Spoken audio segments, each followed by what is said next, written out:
Assalamu alaikum everyone, welcome back to Rizwana's Rasoi. Today's recipe is for the picky eaters who look for tasty food but avoid the health aspect of it. The recipe I'm going to show you is broccoli paneer paratha, which is a wholesome breakfast or dinner recipe and also an excellent option for your kids' lunchbox. So let us check out the ingredients and get started.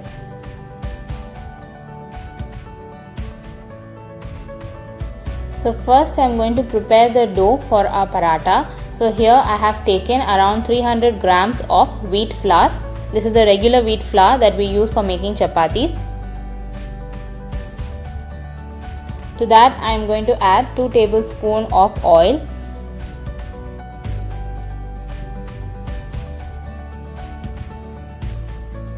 Next add some salt as per taste.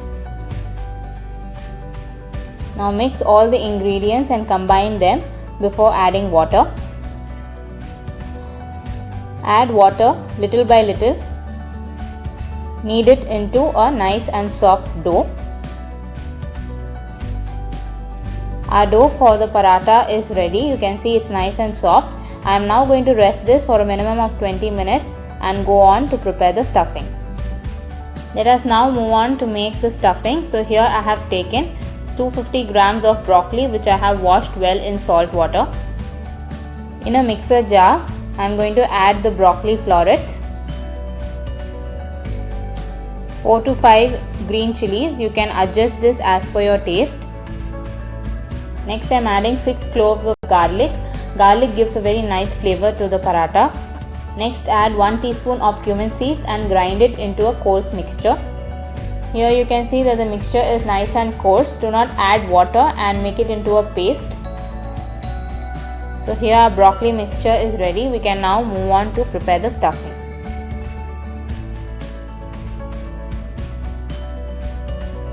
In a heated pan, I have taken 2 tablespoons of oil. You can also go for olive oil to make it even more healthy. Next goes in 1 onion finely chopped. Saute it on medium heat till it turns light brown. Once the onions are cooked, I am going to add in the ground broccoli mixture that we had prepared. Saute the broccoli with onions for around 4 to 5 minutes till they become nice and tender. Make sure not to overcook it. By now we are all aware that broccoli is known as a superfood as it is a rich source of fiber and protein. So this will definitely be a valuable addition to your diet. Next in goes all the spices. So here I have taken 1/4 teaspoon of turmeric powder, half teaspoon each of red chili powder, cumin powder and garam masala. Add salt as per taste. Now mix in all the spices and combine it well with the broccoli. Keep frying the mixture for a minute or 2. By doing so, it ensures that if at all it has any moisture left, it would evaporate. The final step in making the stuffing for a paratha is to add some grated paneer. I have taken 150 grams of paneer. You can very well substitute this with any kind of processed cheese, especially if you're feeding your kids. Although paneer is a bit high on the calorie meter, it comes with innumerable benefits. Paneer is low on carbs and also is a very rich source of protein and calcium.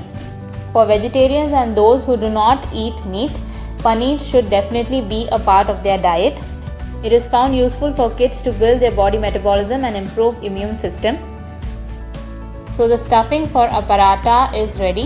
You can just cool it down a bit before we start rolling the parathas.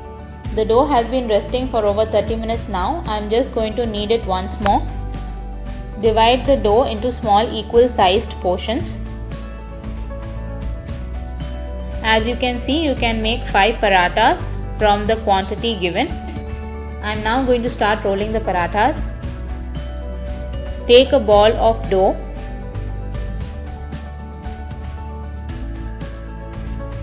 Dust some dry flour over it and then we can start rolling it.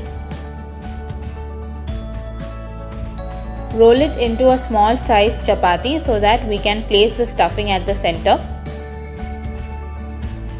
Now take a sufficient amount of the stuffing and place it right at the center of the chapati that you prepare. Lift the chapati from the edges and keep pinching it in a circular motion as I am showing you.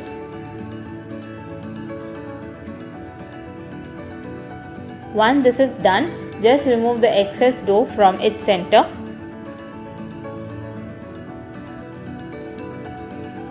Now with the help of your thumb, just give a gentle press on its edges so that the stuffing gets evenly spread.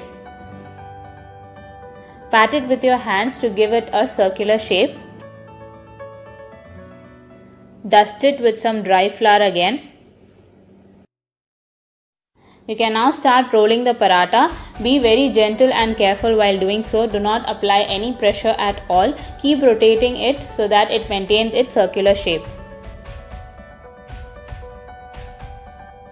Now if at all your paratha tears and a part of the stuffing gets visible, no worry, you can just take a little bit of dry flour and spread it over it. By rolling it out thin, you will be able to get a nice bite of the paratha with the stuffing. After rolling out all the parathas, we can now cook them. So on a heated tawa, place a paratha and first cook it on both the sides without applying oil.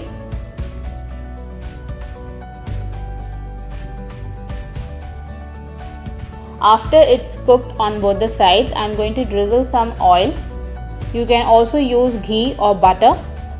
Cook the paratha on high flame until you get dark brown spots. So now our paratha is fully cooked on both the sides and we can plate it. So friends, serve this nutritious paratha with some raita and pickle of your choice.